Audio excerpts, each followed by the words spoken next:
Kita lanjutkan pelajaran kitab Ukudulujen. Bismillahirrahmanirrahim. Fayajibu alal mar'ati iza arodatil huruja antasturo jami'a badaniha. Wajib kepada setiap perempuan, wanita, para istri apabila akan keluar dari rumah, antasturo jami'a badaniha, wajib menutup semua badannya, nutup aurat semua badan. Wayadaiha, tangannya, dua tangan, semua intinya mah ya, semuanya harus ditutup bagi para perempuan, auratnya nih, aurat perempuan. Min ayunin nazirin, ditutup dari penglihatan orang-orang yang melihat. Jadi selain kita menutup aurat, kita juga harus bisa menjaga diri jangan sampai kelihatan sama orang yang melihat. Tapi yang dimaksud di sini mah laki-laki yang bukan muhrim, maksudnya gitu ya.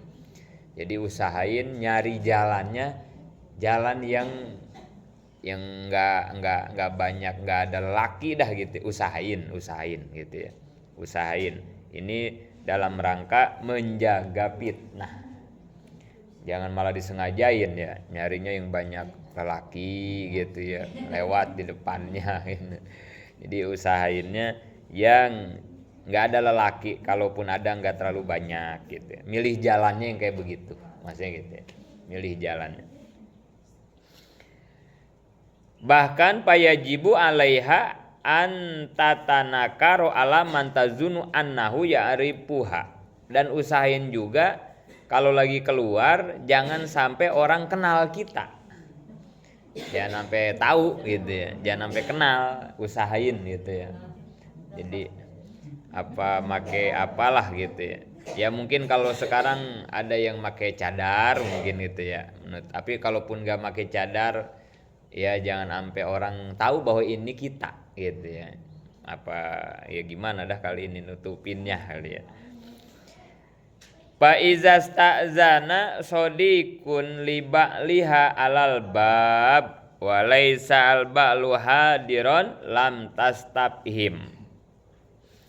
Kalau suami lagi tidak ada, tiba-tiba ada tamu gitu ya, tiba-tiba ada tamu, maka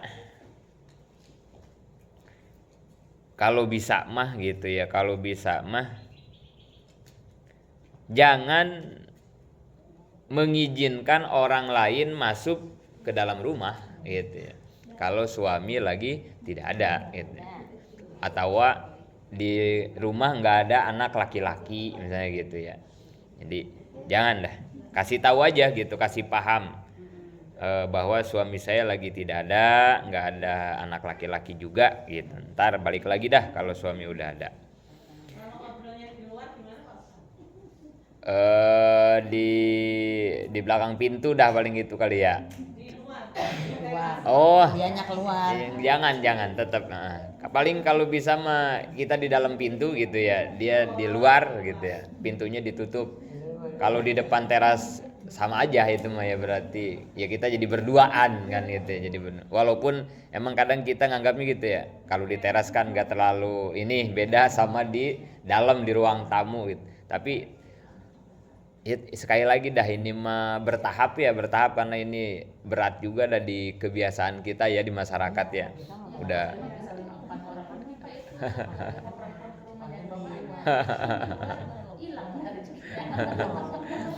jadi paling enggak kita tahu standar hukumnya dulu ini ya. Nah, nanti praktek di lapangannya disesuaikan saja gitu ya, disesuaikan saja semampu kita ya, semampu kita, karena udah lumrah ya di kita, apalagi kalau bapaknya RT kan itu ya. Apalagi kalau suaminya RW kan, aduh minta stempel, minta apa, bapaknya ya tenane ya. disuruh balik lagi saya buru-buru kan itu ya. Itu mah diatur-atur aja dah gitu ya, diatur-atur aja dah. Gimana baiknya, yang penting kita tahu aja gitu ya. Kan kalau udah tahu hukumnya jadi punya rem gitu ya, kita nggak kebablasan gitu ya, nggak kebablasan. Ya ini ribet dah kalau kita terapin seutuhnya di masyarakat, apalagi yang punya kepentingan masing-masing gitu ya. Ya kecuali yang nganggur, pengangguran ya, suaminya RT bukan, suaminya RW bukan gitu ya. Ada lelaki main, apalagi tukang sales-sales kan kayak begitu ya. Itu mah udah dah nggak usah gitu kalau kayak sales mah ya, kalau nggak ada suaminya. Muat bang nggak ada. Nah kecuali paket kali ya, kalau paket lemparin aja bang, lemparin. Lemparin aja dah. Karena ya zamannya juga. Udah bayar belum? Udah taruh aja situ. Kita dari dalam. Wala tu'awiduhu fil kalam girotan ala nafsiha wa ba'liha. Jangan membiasakan seorang istri bicara kepada suami yang menimbulkan curiga atau kecemburuan kepada dirinya atau kepada suaminya. Ya kalau lagi ngomong ya hati-hati, jangan mancing-mancing omongan kita ya yang membuat laki kita jadi tanda tanya gitu ya. Nah ini ada apa nih istri kan itu ya. Ini ngomongnya yang ya jangan sampai mengundang fitnah kepada suami kita ya. Jangan mancing-mancing omongan kita, obrolan kita. Qalahul Ghazali wa qala Nabi sallallahu alaihi wasallam kutiba ala ibni Adam. Ini hadis Nabi ini ya. Dalam suatu hadis Nabi bersabda, kutiba. Kutiba itu apa ya? Kutiba alaikumusiyam gitu ya. Diwajibkan puasa Ramadan itu ya kalau dalil puasa ya. Jadi kalau ini mungkin bukan diwajibkan, ini ditetapkan lah gitu ya. Ala ibni Adam kepada anak Adam. Sudah ditetapkan kata Nabi kepada keturunan anak-anak Adam. Kita semua. Aikudia wa usbita fil lauh mahfuz. Udah ditulis, ditetapkan di lauh mahfuz. Udah ditulis semua sama Allah, udah rapih. Dari dulu, dari sebelum kita diciptakan ya. Apa yang ditulis sama Allah kata Nabi? Nasibuhu minaz zina, bagian dari zina. Jinah kita itu udah ditetapin sama Allah itu di lauh mahfuz, udah ada catatannya ya.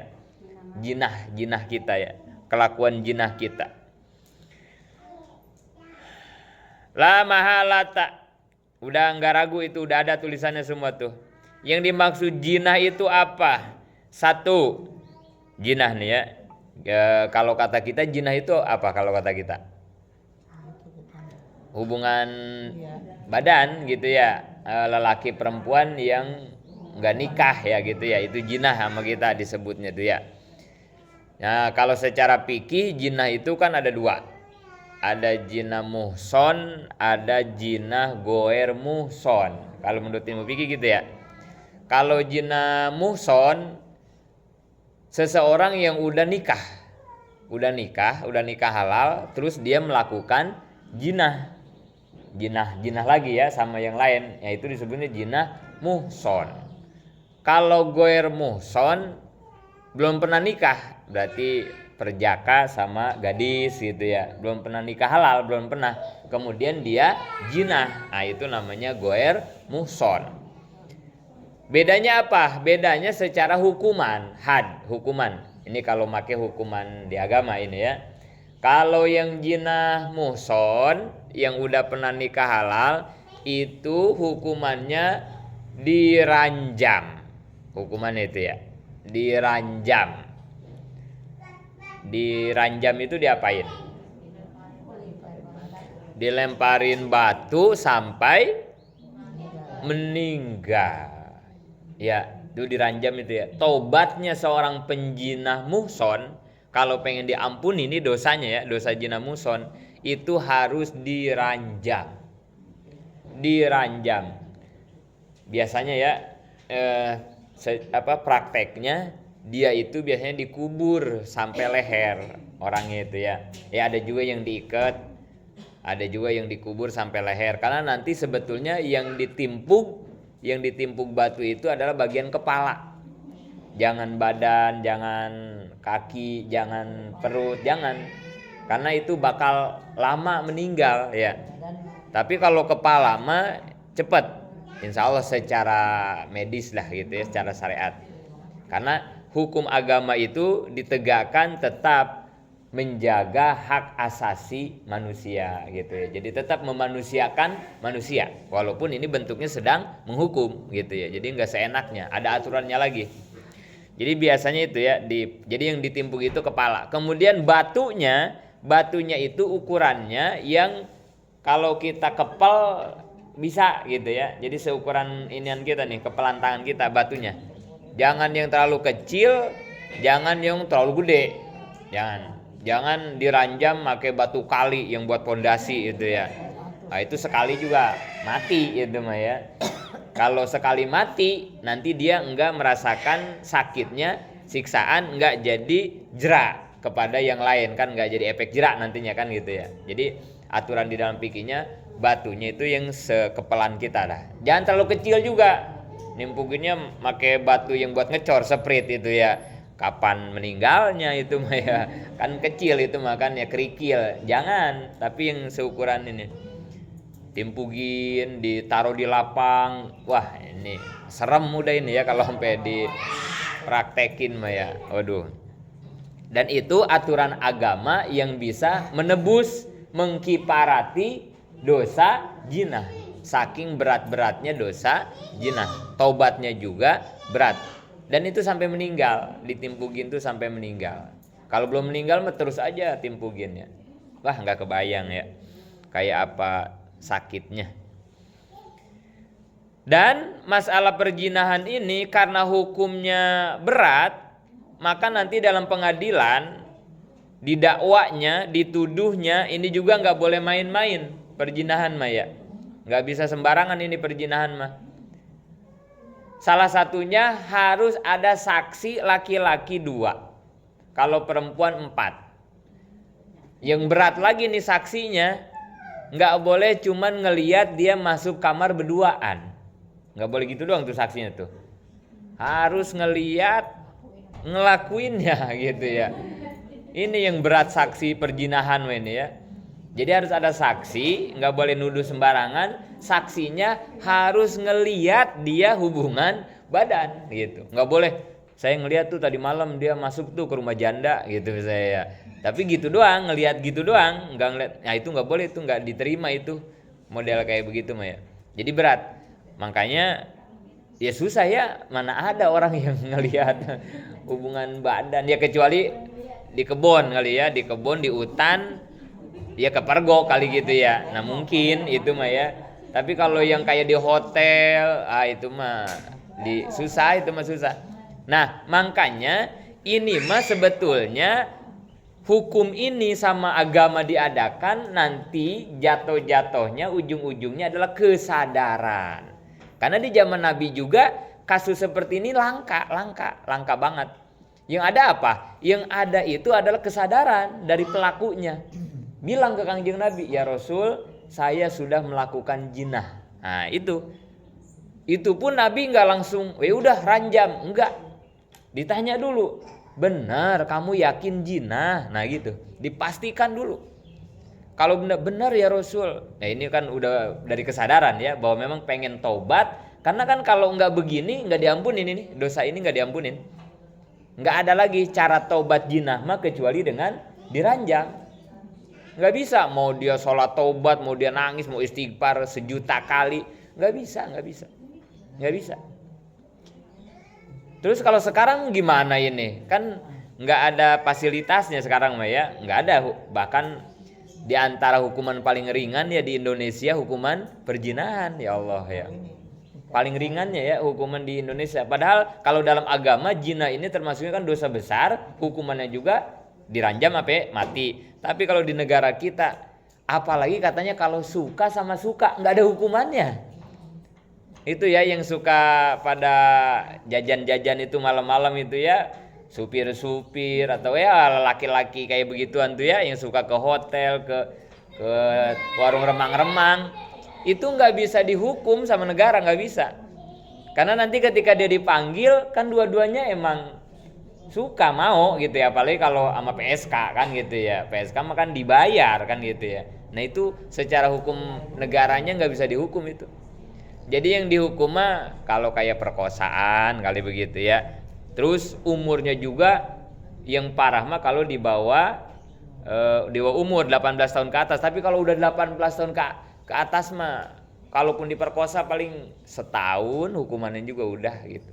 Jadi gimana nih kalau kayak di kita kan nggak difasilitasi nih. Nah terus kita pengen tobat, kemana ini mintanya? Pengen diranjamnya kita kemana? Nah maka karena situasi negaranya kita mah nggak mendukung, ya maka itu mah diganti aja dah sama istighfar, sama itulah. Sambil kita juga nanti nunggu kalau nanti suatu saat hukum agama ditegakkan, maka kita ngajam. Nanti ya Allah kalau memang ada fasilitasnya di negara, saya akan mengakui dosa jinah ini dan saya juga siap untuk diranjam. Nah mudah-mudahan kalau kita nggak ada umur, kita meninggal di akhirat, dakwaan tuntutan dari Allahnya enggak terlalu berat buat kita ya. Saya pengen tobat ya Allah, saya pengen diranjam, tapi kan Indonesia enggak menyelenggarakan itu ya Allah. Dan saya tunggu hukum itu ada sampai saya enggak ada umur, di Indonesia tetap enggak ada. Nah mudah-mudahan di akhirat nanti enggak terlalu berat dah gitu ya, enggak terlalu berat. Nah gitu ya, kalau situasinya kayak di kita mah. Kemudian kalau jinah Guer Muhson yang belum nikah, ini hukumannya apa? Nggak diranjam ya. Kalau yang Guer Muhson mah ya diapain? Kalau yang gadis yang perjaka hukumannya apa kalau jinah? Dicambuk. Cambuk aja ya. Berapa kali dicambuknya? 100 ya. 100 kali ya. Dicambuk punggungnya pakai cambuk 100 kali atau 80 kali. Setelah itu diapain? Udah dicambuk. Diasingkan, diusir dari kampung. Kalau misalnya yang jinahnya orang Poncol, orang sini dicambuk 100 kali. Setelah itu jangan tinggal di Poncol, kamu sono dulu lah, kemana, ke Garut ke Jawa, kemana dulu lah, ke Ciamis, pokoknya jangan di sini dulu. Untuk apa itu? Untuk menetralisir kampung kita. Karena perjinahan itu salah satu pengundang azab, pengundang kesialan terhadap suatu tempat. Hilang barokah tempat kalau di situ ada perjinahan. Makanya hati-hati banget ya kita nih kalau ada kayak warung remang-remang atau apa nih di kampung-kampung kita, udah usahain dah Pak RT, Pak RW, Pak Lurah gerakin lah gitu. Usir gitu ya. Kamu kalau mau jinah di sono lah, ke hutan kemana gitu ya, jangan di kampung kita. Karena kalau kita diamin, kampung kitanya yang kena gitu ya. Nggak ada keberkahan kampung kita, naudzubillah ya. Jadi ya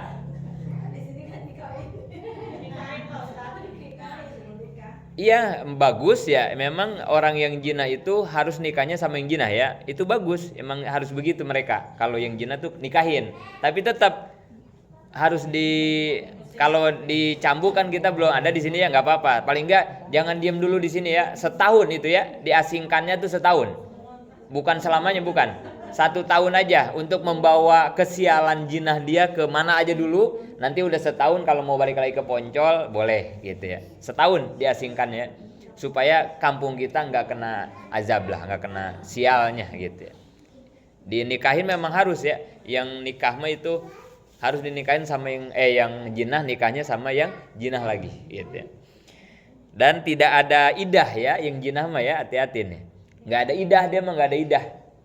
Kan kalau kita nih kalau meninggal kan ada idah tuh 4 bulan gitu ya, nggak boleh langsung nikah ya perempuan kan itu ya, atau hamil. Nah kalau yang jinah mah dia malam tadi jinah nikahin aja langsung, mau langsung hamil mau enggak, walaupun misalnya ini udah 4 bulan jinah terus dia hamil udah 4 bulan, udah nikahin aja, dia mah nggak usah nunggu lahiran karena nggak ada idah orang yang hasil jinah mah ya. Nah itu jinah yang kita pahami secara ilmu fikih, ada muhson, ada goer muhson. Nah yang dimaksud di sini mah ya, yang dimaksud hadis Nabi ini bukan hanya jinah itu saja, tapi yang dimaksud itu adalah pal ainani jinahuma an-nazru, dua mata kita juga jinah. Jadi bukan hubungan badan doang yang dimaksud jinah di dalam hadis ini mah ya. Mata kita juga harus dijaga dari jinah. Ada jinah mata disebutnya. Jinah mata. Apa itu jinah mata? Melihat an-nazru ila ma la yahillu, melihat kepada yang tidak halal. Melihat aurat berarti kan gitu ya. Mata kita. Kalau laki ngelihat aurat perempuan, kalau perempuan ngelihat aurat laki-laki, itu disebutnya jinah mata ya, jinah mata. Nah itu ya, yang ini harus dijaga, yang harus dijaga kata Nabi. Jadi bukan hubungan badan doang, mata kita juga dijaga, jangan sampai jinah, jangan sampai jinah mata. Cuman ini maksudnya jinahnya bukan tadi hukumannya kayak tadi, bukan ini mah ya. Ini mah dosa aja udah. Kalau mata kita tidak dijaga melihat yang bukan muhrim gitu. Makanya dan saya selalu mengingatkan ini bukan hanya berlaku kepada kita ya, ibu-ibu yang ngaji setiap hari Rabu gitu, yang suka ngaji. Ini yang terpenting harus kita kasih tahu, terapkan kepada anak-anak perempuan kita ya. Anak-anak perempuan kita, hati-hati nak, kamu sudah balik, kamu sudah dewasa kan gitu ya. Hati-hati. Kalau mau keluar mau apa yang rapih, yang rapih. Karena kalau anak kita salah, anak kita yang melanggar aturan agama kan orang tuanya juga yang kena dosanya kan itu ya. Pakaiannya hari Minggu mau olahraga pagi-pagi kan gitu ya.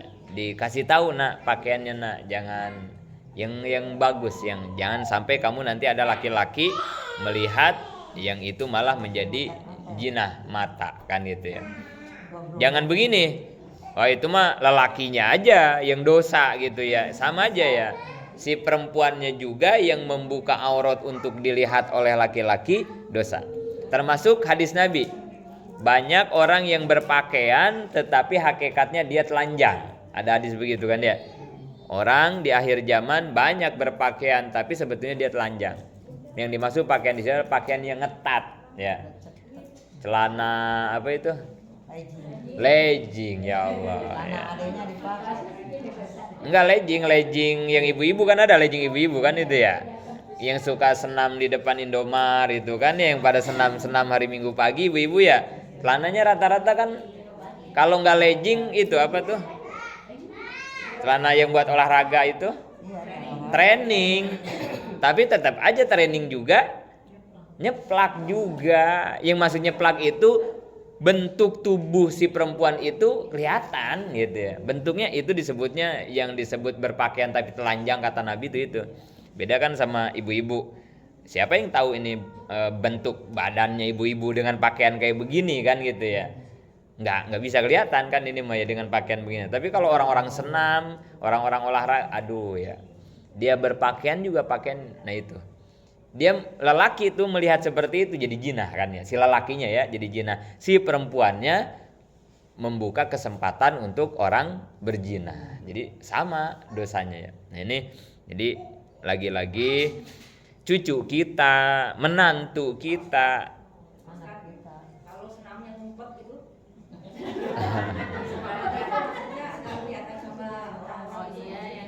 Ya. Di ruangan fitness ya, di ruangan gym tapi khusus perempuan ya. Ada yang apa itu yoga ya, ada yang yoga itu ya. Nah itu yang tadi di atas.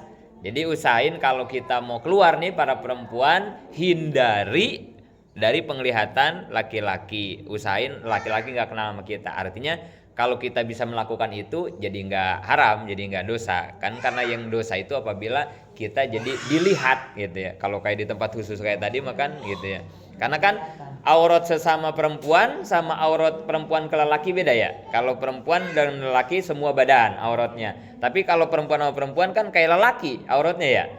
Kalau lelaki auratnya mana? Antara pusar sampai lutut. Nah itu perempuan juga sama. Kalau perempuan lagi sama perempuan, mau muhrim mau bukan muhrim ya, itu auratnya sama antara pusar dan lutut gitu. Gak apa-apa kalau sama perempuan lagi mah gitu ya, gak apa-apa. Kemarin saya mah perempuan sama laki, saat itu kan banyak anak santri itu dari itu. Heeh. Perempuan main poli, perempuan main laki-laki. Apa katanya? Kalau main polinya make baju kayak begini mah nih. Tapi kan nggak mungkin. Keserimpet main poli make baju buat ngaji mah ya. Pasti kalau main poli make training lagi, make baju ngetat lagi gitu ya. Tapi kalau main polinya perempuan doang, yang nontonnya perempuan, nah kalau itu yang ininya kan dia karena campurnya ya. Tapi kagak resep ya, kalau main poli nggak ada penonton lelakinya kan nggak resep ya. Nggak semangat kan jadinya main polinya ya. Lagian ke bapak-bapak nggak resep ngelihat poli bapak-bapak lagi mah ya. Nah itu yang dihindarinnya ya, dihindarinnya itu. Jinah mata, itu disebutnya jinah mata.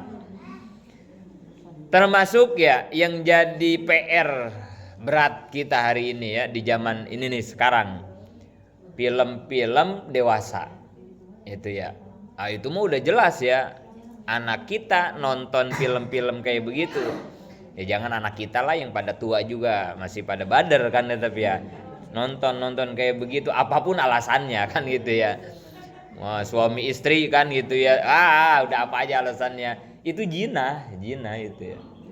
Apalagi ya itu mah ya jelas lah, itu mah kan namanya film dewasa ya. Dan ini yang paling ya PR buat kita ya, karena kita nggak bisa ngontrol HP anak kita ya, nggak bisa ngontrol HP anak kita, nggak bisa ngontrol YouTube, nggak itu kan ya. Dan sekarang mah kan bukan di YouTube, sekarang mah buka Facebook juga ya, buka TikTok, ya Allah itu yang paling parah TikTok apalagi itu ya, ya Allah, yang live itu, masya Allah ya. Udah susah sekarang ini ya. Tahu gimana udah akhir zaman udah ya. Gimana kita ngejagain anak-anak kita ya. Anak saya mah baik Pak Ustadz. Apa baik? Wah nggak pernah kemana-mana, di rumah aja. Waduh soleh ya. Di kamar. Nggak tahu di kamarnya nonton HP, apa aja dimainin, apa aja ditonton. Ya. Hari ini itu ya tantangan kita. Jadi bijak-bijak aja dah gitu ya terhadap HP juga kepada anak-anak kita. Ya udah yang paling aman emang di pesantren udah ya. Udah anak kita udah nggak bakalan main HP. Paling dia main HP-nya kalau lagi pulang aja ya. Tapi kalau di rumah orang tua mana yang bisa ngejaga anaknya dari HP? Susah udah ya, susah. Tapi kalau di pesantren mah udah aman udah ya. Dan pengaruh HP ya termasuk kejadian kemarin itu ya. Demo-demo itu. Emang penyulutnya dari mana itu demo-demo kemarin dari mana? Media sosial, Instagram, dari TikTok aja nggak bisa live kemarin waktu demo itu ya, karena dari situ penyulut ini itu anarkis itu kan, orang yang demo live di TikTok kan gitu ya. Siapa yang ngegerakin ke rumah Uya Kuya, siapa yang ngegerakin ke rumah Eko, itu nggak bisa kalau nggak lewat media. Dan siapa yang sekarang udah ratusan ini yang ketangkep sekarang ya, rata-rata SMP SMA, anak-anak kita semua yang udah diracun sama ini HP ini media ya. Jadi ya Allah udah 99,9,9 HP mah madarat udah ya. Ada manfaatnya Majid, ada, hanya 1% saja. Itu pun sebijak-bijaknya orang yang bisa memanfaatkan HP hari ini. Buat apa HP manfaatnya? WA aja udah, udah se-WA-nya udah ya. Sama kalau kita mau sodako banking, udah segitu. Sama kalau kita kesasar buka Google Map, udah segitu-gitunya. Udah segitu-gitunya tuh yang manfaat dari HP mah udah ya. Selebihnya mah madorot. Selebihnya mah udah madorot. 99%. Video paling kita ya buat ngaji manfaat itu ya. Udah gitu. Yang suka dagang di TikTok, nah itu manfaat itu. Udah itu hanya 1% saja ya. Selebihnya ya Allah. Judi online di HP ya. Pinjaman online di HP semua ya. Semua di HP itu ya. Jadi ya udah. Emang udah zamannya, tinggal kita bijak-bijak aja dah, bijak-bijak tentang HP. Karena itu tadi ya, anak kita nonton film dewasa kan itu, buka TikTok ada lip dewasa, itu jinah mata. Kita nih tahu orang tua. Siapa sih orang tua yang kagak tahu tentang itu hari ini? Siapa? Nggak ada. Kita tahu bahwa di situ ada perjinahan, ada jinah mata kan itu. Terus anak kita diantepin megang HP. Udah nggak kebayang itu dosanya kita ya. Negor kagak bisa, diantepin anak kita jinah terus, mana kuotanya kita yang ngebeliin ya. Ya Allah, udah dah itu ya. Udah itu pada ya coba aja dah musyawarah sama suami kita dah mau gimana ini. Mau digimanain anak kita ini ya. Dan itu jinah ya, jinah mata. Jam 12 malam sampai subuh di kamar dia sendirian kan mantengin nonton kayak begitu ya Allah ya.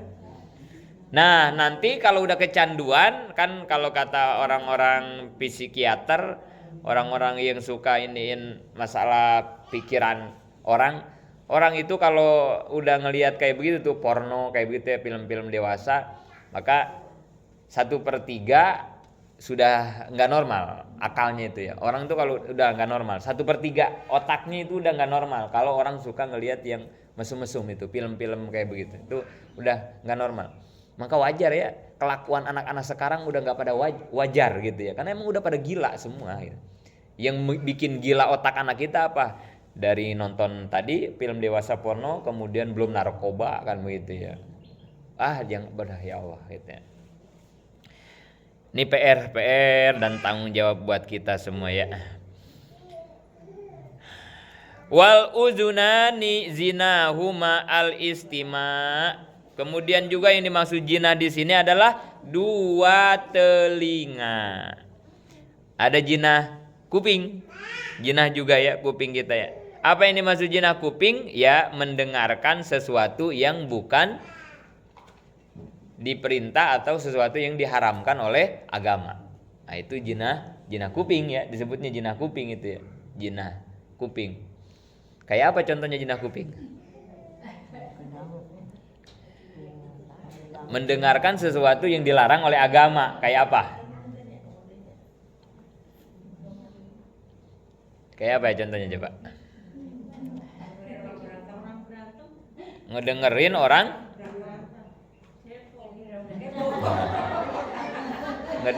orang berantem. Tetangga lagi berantem kan itu ya. Suami sama lakinya berantem. Kita kedengeran orang dekat rumahnya kan. Kedengeran kan sama kita. Dosa enggak ngedengerin orang berantem? Iya tetangga kita kan. Bukan karena kita, emang itu mah berantem aja dia. Cuman rumahnya kan nempel. Kita kan lagi nyapu. Iya maksudnya mau kepo mau enggak lah kan kedengeran ya. Emang orang berantem ada yang pelan-pelan ngomongnya? Teriak-teriak ya. Kedengeran. Dosa enggak ngedengerin orang berantem? Iya mau sengaja juga. Dia lagi berantem, kita lagi nyapu, lagi ngepel di depan teras kita kan kedengeran gitu ya. Iya dia di dalam kan ya. Dia berantem di dalam rumahnya. Tapi kan kencang suara orang berantem ya. Kita kedengeran. Dosa enggak ngedengerin orang berantem? Mau kedengeran mau didengerin ya pokoknya mah ya. Dosa enggak?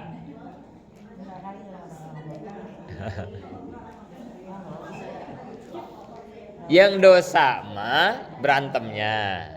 Yang dosa mah kan berantemnya enggak boleh mah berantemnya kan ya. Urusan ketika dia berantem kita ngedengar suaranya itu enggak ada urusan buat kitanya ya. Enggak ada urusan.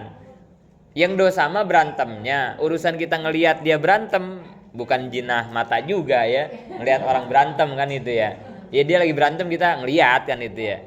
Bukan bukan dosa itu mah. Ngedenger yang berantem, ngelihat orang yang berantem, yang dosanya yang berantemnya aja gitu ya. Kita mah tapi kalau bisa kita makan innamal mu'minuna ihwatun fa aslihu baina akhwaikum. Mukmin itu bersaudara, maka damaikanlah saudaramu. Paling di Quran ada perintah gitu aja ya. Jadi kalau ada tetangga yang berantem, kalau bisa pisahin. Hah? Wah, boro-boro saya misahin. Saya ke situ bisa dikemplang. Ya udah, kalau emang kita nggak sanggup udah biarin ya. Tapi kalau kita mampu, pisahin. Faslihu baina ahwaikum. Dan yang dilarang itu kan jadi provokator kan itu ya. Suami sama laki rumah tangga orang lagi adem-adem, sama kita diadu-adu kan itu yang namimah itu mah yang adu domba, itu provokator yang dosa mah ya. Tapi kalau ada yang lagi berantem, kewajiban kita adalah mengislahkan, mendamaikan. Tapi kalau daripada kita dikemplang, udah biarin ya. Udah nggak apa-apa. Nggak dosa ya ngedengerin orang berantem, ngelihat orang berantem, nggak dosa, bukan zina itu mah. Coba apa nih yang dilarang oleh agama, ngedenger apa ini kuping yang jadi zina?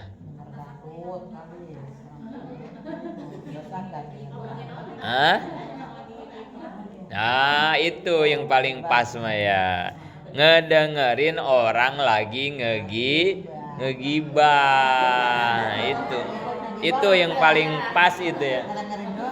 Saya mah nggak ngomongin, saya mah nggak ngegibah, saya mah cuman kita anteng di situ. Itu jinah itu ya, ngedengerin orang lagi ngomongin orang gitu ya. Itu yang dosa itu ya.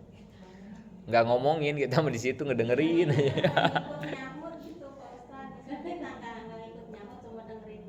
Itu yang dosa mah itu ya, kita diem aja ya, nggak nyaut, nggak, kita mah main HP aja, ini berdua dia ngomongin gitu ya. Itu yang dosa mah itu tuh, ngedengerin orang ngegibah ya, ngegunjing, dosa. Nggak niat. Kalau udah ada gituan mah ngehindar aja dah gitu ya, ngejauh aja gitu ya. Iya, ngedengerin doang ya. Nah kalau di kitab-kitab lain mah banyak ya, termasuk alatul lahwi, ngedengerin musik kayak itu ya, yang ngedengerin musik, ngedengerin orang ya alat musik kayak begitu tuh. Kalau cuman kalau di TV kita ngelihat ongkong ngedenger ongkong, iya.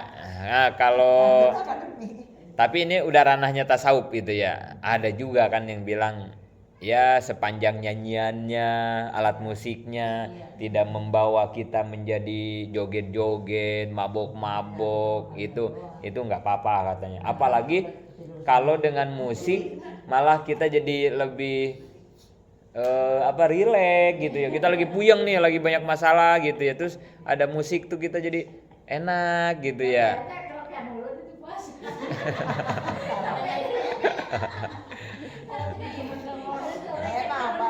Sambil karaokean.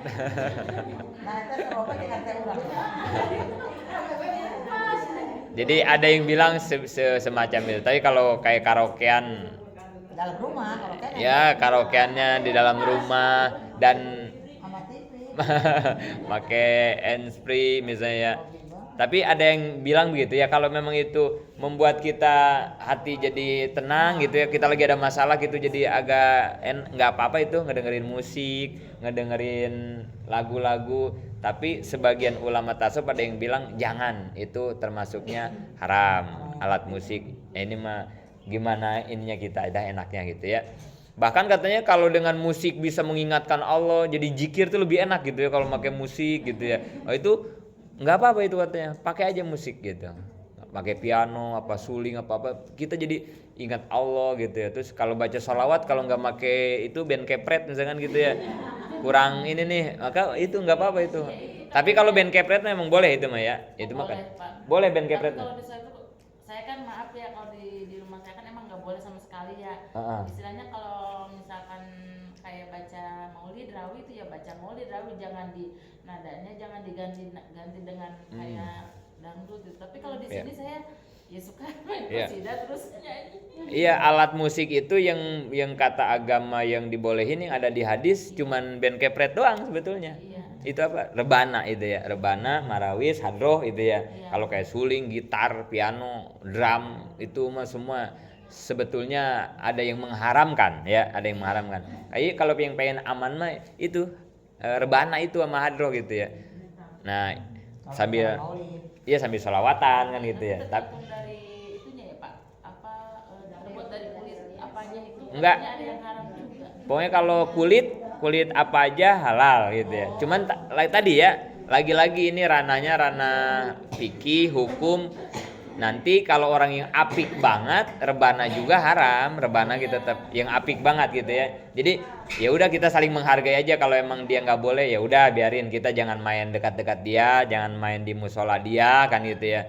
Kalau di Al-Furqan mah emang boleh-boleh aja ya. Udah kita di sini aja rebanaannya gitu ya. Tapi ada yang juga yang bilang kan masa rebanan di dalam musola kan itu ya, di dalam masjid ada juga. Pak, maksudnya kan lagi mau acara maulid gitu di masjid. Kan kita mau main di dalam dilarang. Iya. Boleh. Karena masjid Boleh, kan itu tapi ya. di luar gitu. Ya ada juga yang begitu. Itu ya, hargai aja lah gitu ya, karena memang mereka pasti punya dasar masing-masing gitu ya. Udah hargai aja. Tadi ya nanti ujung-ujungnya begitu. Kalau dengan main rebana di dalam masjid tapi sholawatnya lebih greget kepada Kangjeng Nabi misalnya gitu ya, lebih dihayati daripada nggak pakai rebana, daripada nggak pakai lagam-lagam kan gitu ya. Maka mendingan pakai rebana dan dilagam-lagamin kalau itu membawa kita lebih husu dah sholawatnya gitu. Tapi ada juga kan nggak resep pakai gituan. Saya lebih husu kalau sholawat biasa aja saya mah. Ya itu monggo gitu ya. Karena tujuannya sholawat itu supaya kita mengingatkan Nabi. Nanti caranya mah setiap orang kan beda-beda gitu ya. Nah itu yang nggak bisa didikte sama kita, nggak bisa dilarang sama kita. Sepanjang agama tidak melarang ya gitu ya. Apalagi kalau perbedaan kan itu ada ini halal ini, itu mah udah dah masing-masing aja kita saling menghormati gitu ya.